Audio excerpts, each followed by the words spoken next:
Thank you, Terrence. Now we will hear from George's baby brother, Rodney Floyd. Man.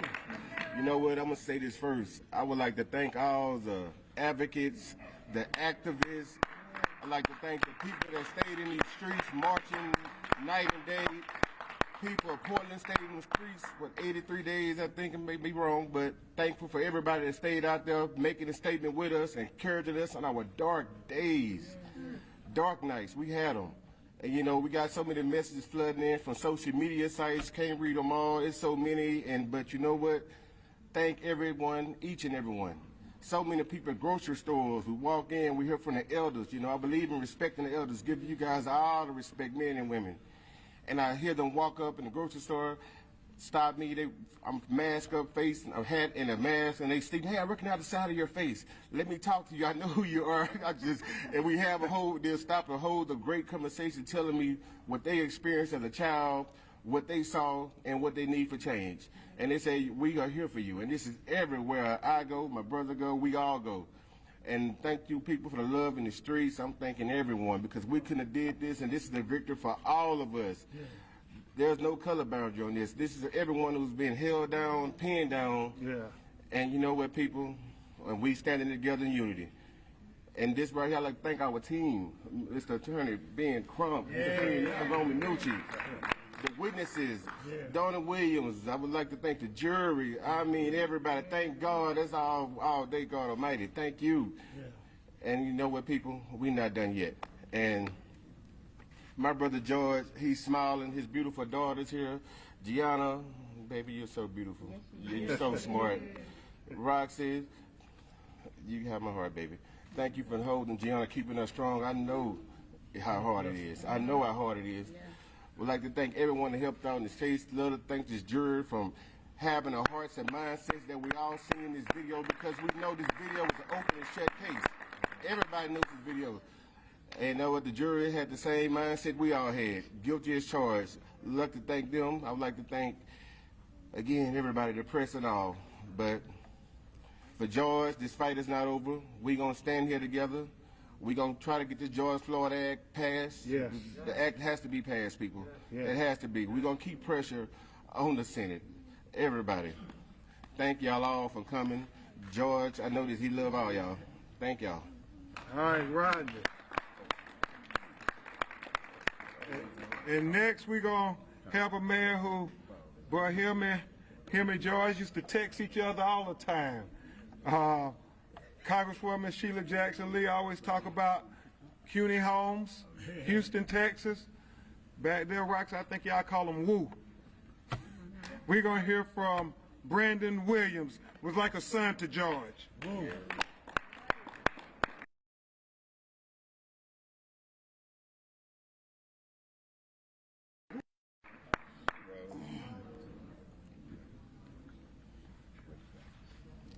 It's a very emotional day for me, and I don't really have the words. I'm overwhelmed with joy, but I do want to start by saying thank you. First off, thank you to all you guys advocating, protesting in the middle of a pandemic, putting your lives and safety on the line. We appreciate that. Especially to our legal team, Ben, Tony, Justin, Chris, Justin back here. Definitely thank you to Keith Ellison and his team. I think they did an amazing job from start to finish. All of the evidence, all of the witnesses, everything proved exactly what we saw in that video. But yet, we still question the decision of the jury, and I wonder why. Oftentimes, this system fails us as black men and women in America. With all evidence there, everything pointing to a guilty verdict, we somehow still don't get the guilty verdict. Or in some cases, I got my good friend Kenny Walker back here. Yeah. We don't even get charges. Yeah, right. So today is a pivotal moment for America. It's something this country has needed for a long time now. Yes. And hopefully today is the start of that.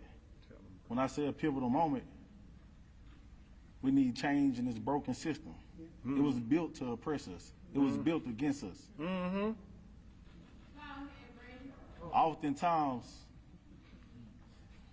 we see people who are supposed to protect and serve. Supposed to protect and serve. They do the total opposite.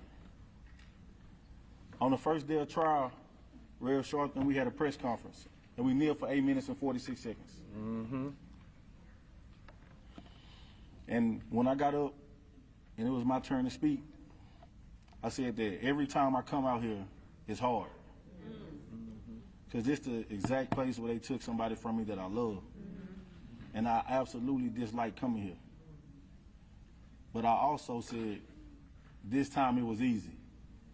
We came for one thing and one thing only. That was justice for George Floyd. And today, that's what we got.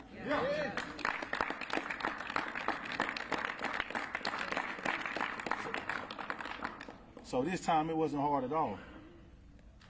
It wasn't hard at all. I'm big on faith and prayer. Yes. I had a lot of faith, but I was also optimistic. We need police reform bad. Yeah.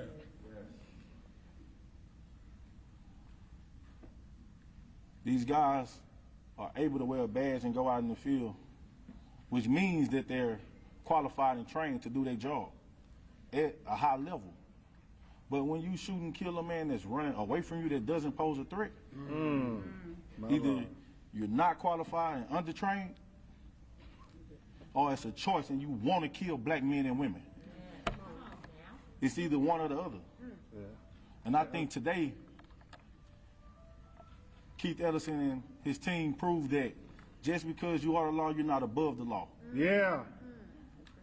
We need each and every officer to be held accountable. And until then, it's still scary to be a black man or woman in America encountering police. Yeah. So when I say today is a pivotal moment, it's a chance for America to take a turn in the right direction and right a lot of wrongs so that we don't keep adding to these names. So that little girls and boys like Gianna are not growing up fatherless. Yes, sir. So their families don't feel the pain we feel. It's a lot of sleepless nights. No family should go through that. And hopefully our country take a turn in the right direction today. And this day in history proves that it was a turning point. Thank you. Good job, Brandon. We're going to hear from just a few more family members, and then we'll try to get to your questions. But I'd be remiss because Brandon said I got to acknowledge his man Cliff, who worked for us. My man Cliff. And he talked about Kenny Walker. Chris, as we talk about all the brothers, we can never forget that they're killing black women as well. And so we got to remember Breonna Taylor. We got to remember Atiana Jefferson. We got to remember Sandra Bland. And we know Tamika Mallory, May 13th, Pam Turner. In a couple of weeks, we're having a march for black women in Baytown, Texas. Because if you was outraged when you saw the video how George Floyd got killed by the police, then you should be equally outraged when you see the video of how they killed Pam Turner, an unarmed black woman laying down on her back that he shot in the face, in the chest, and in the stomach.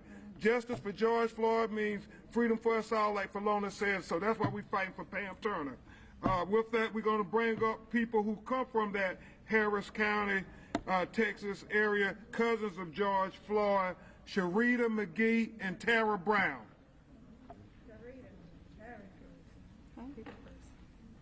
Well, first of all, let me just say that my cousins and Wu have pretty much covered everything. There's really not a whole lot left for me to say.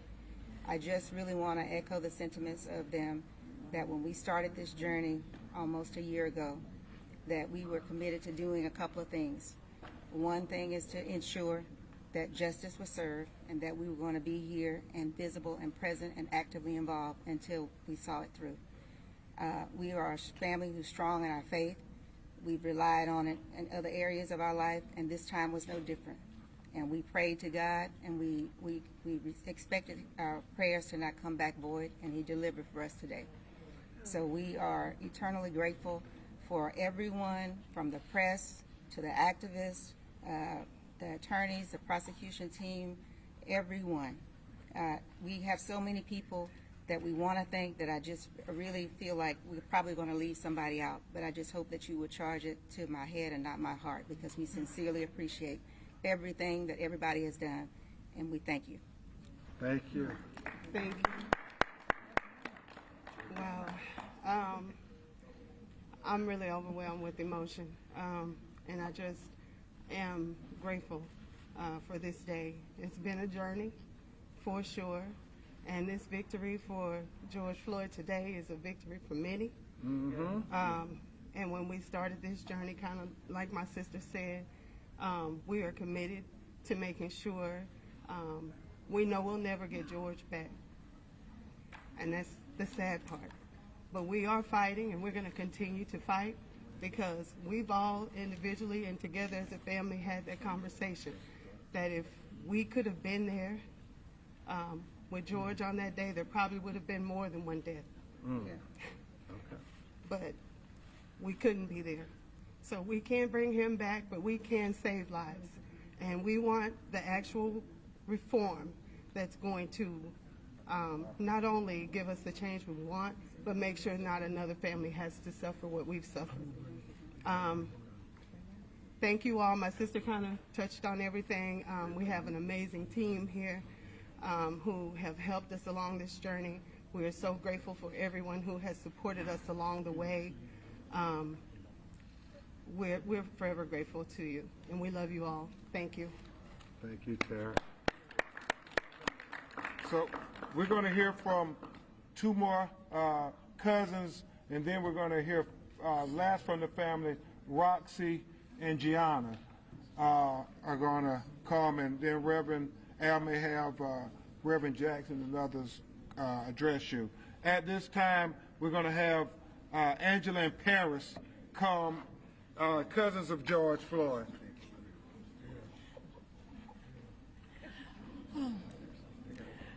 Hello, I'm Angela Harrelson. I'm actually George Floyd's aunt, and this is the cousin here. So anyway, I just want to say that this has been a hard road, not just for me, for the family, but for everybody. And I want to especially thank the Minneapolis community for holding it down at the George Floyd Square. I mean, Janelle Austin, Jeanette Rupert, Maya Washington. These are community leaders that held it down at that place. They kept that place sacred for everyone to go there to express their condolences. And so we appreciate that. And this verdict is a verdict that is well needed and is overdue. And I want to say to the people around the world that is listening, it was a darkness. On May 25th was a very, very dark day. There was a lot of pain, and there was a lot of hatred. But I want to say at the same time that I got a chance to witness something. I got a chance to witness the love that I saw around the world that was poured to the family. I don't know if I will ever see that again in my lifetime, but I'm glad that I got a chance to see the love that you have shown me, my family, and everyone, because you've touched us. And I want to say thank you, and I'm so glad about this day. Thank you.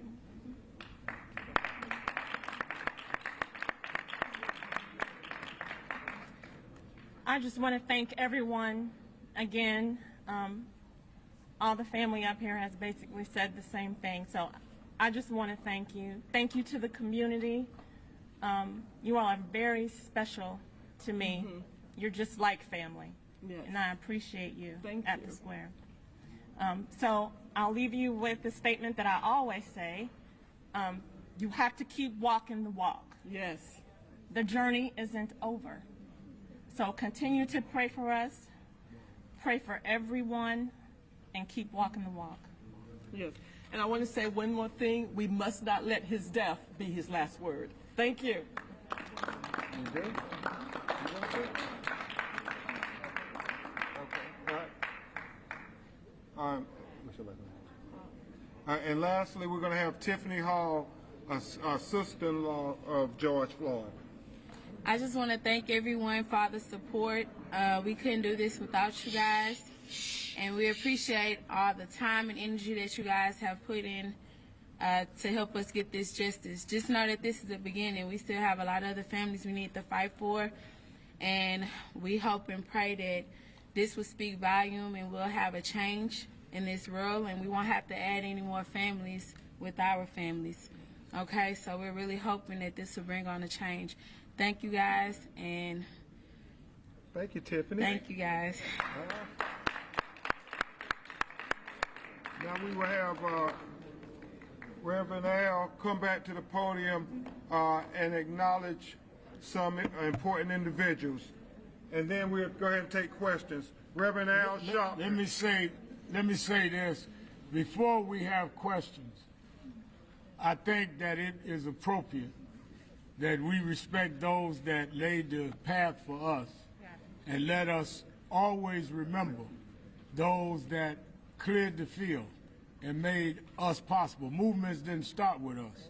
We are continuation of movements before us, and they will be continued until freedom. Amen. May we hear from my mentor, the Reverend Jesse Jackson.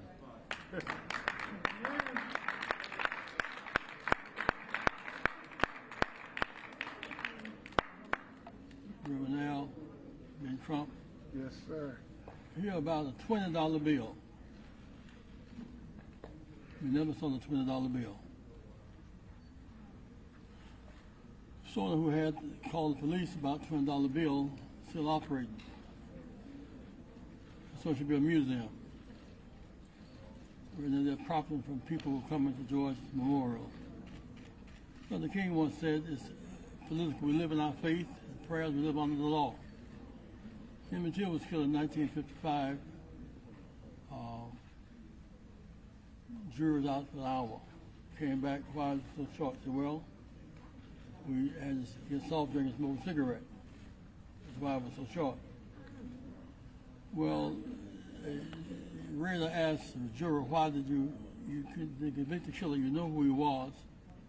Brag about it, he protected his wife. He said, I could not imagine going to jail for killing a nigger. That was 55 years, 1955, now it's 2021. Things are changing. Where the Mississippi River started from now. It's time for a fundamental change. I want to thank, when we lost Johnny Cochran, we lost it all, Johnny Cochran, but God sent Ben Trump. Ben, we thank you so much. Thank you, Rev. I do want to say that when the thing first jumped off and Ben was killed, George was killed, Al and I went and met Mr. Freeman, who had the case. He believed it couldn't happen. He believed it had never happened before. We urged him to try Lieutenant Governor, Attorney General Keith Ellison. Keith took the case and had the false charge the first day. He had to put together the legal team, tested jurors.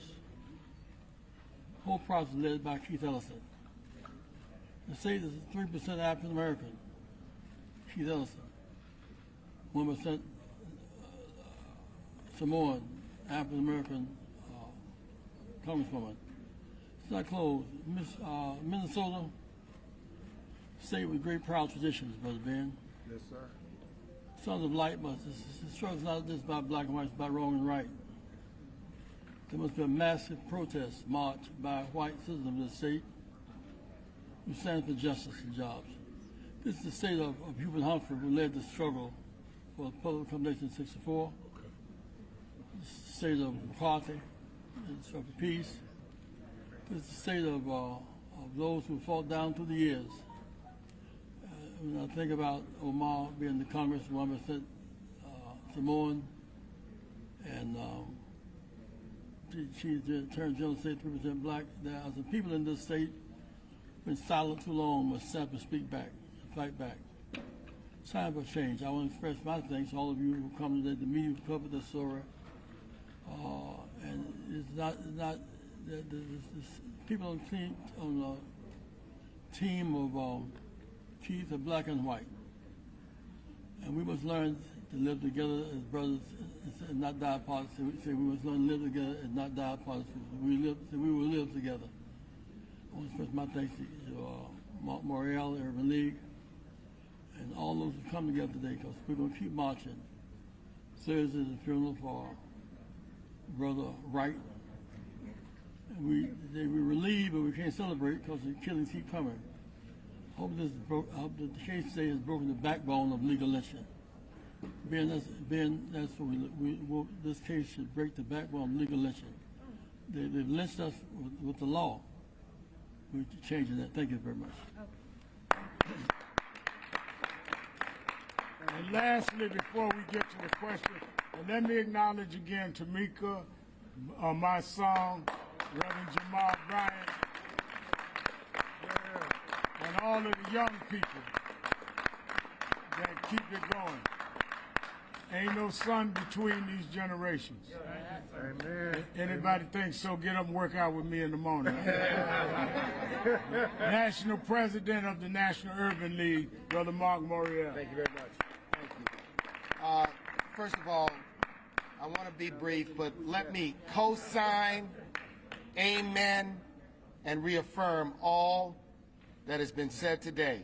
This conviction rests on the courage of a young girl, a young woman who had the audacity to see an injustice and to pick up a 21st century device known as an iPhone and to tape that injustice, that murder taking place on the streets of this city. This conviction rests on the courage of young people, old people, black people, white people, Jews, Gentiles, Protestants, Catholics, Muslims, Hindus, straight, LGBTQ, of all races, creeds, and colors, who last summer, when they saw the tape that this young girl made, the outrage went from Minneapolis all the way across this globe. And this conviction rests on the competence and conviction of an Attorney General named Keith Ellison, Yes, sir. who Yes, had sir. the wherewithal Yes, sir. to put together a perfect prosecution. Yes, sir. And this conviction rests on the steely determination and dignity of the Floyd family. That's right. The Floyd family, who, withering with the death of their loved ones, stood before cameras, testified before Congress time and time again. I'll say this. This fight to pass the George Floyd Justice in Policing Act has now stepped to a new level. We call on the United States Senate. We call on who? The United States Senate to forthwith, without delay, without filibuster, to pass the George Floyd Justice in Policing Act and not to water it down. George Floyd, we mourn his loss. May he rest in peace and may he rest in power. But let us understand that this is but a moment, and this battle, this fight, this work for justice must proceed. As Attorney Crump comes back for your Q&A, let me thank those businessmen that supported early in this. Tyler Perry, that provided transportation, planes for the family and all of us. Robert Smith, the billionaire, who gave private planes for us throughout the whole thing. Chuck Phillips, I want to thank all of them. And I want to thank Rachel Nordlinger for helping with communications. and the whole team at National Action Network that back me up and make me think good. And the pride I have, my baby daughter Ashley's with me to make history tonight. And Dominique at home with my grandson. But now you can ask the Attorney General of Black America what you want to ask. Hey, Rev, do we want to defer to President Biden? Or? Yeah, go ahead. Okay. Hey, you all, if you have questions, you can give them to us. I understand that President Biden may be waiting to address the nation, but he wanted to give respect to the family. I do want to acknowledge the Texas Coalition of Black Democrats who are helping push the George Floyd Justice Act. So at this time, if you have questions, you can get with Press at Ben Crump or Jennifer McGuffin or Reverend Al. We want to be respectful to the president and let him address what he wants to address. Thank you.